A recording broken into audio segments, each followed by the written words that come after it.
Welcome to the Mail Boss training video series. In this tutorial, we are going to show you how to create a sending list in Mail Boss. Go to the left menu and click on Lists. Now click on Create List.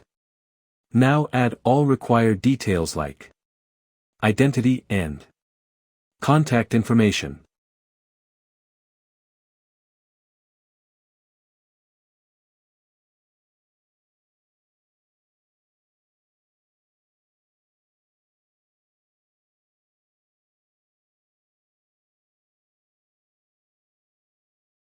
Click on Save and your list will be created. You can manage your list in My Lists section.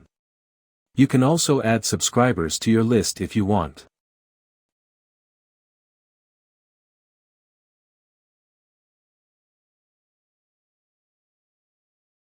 Thanks for watching the video.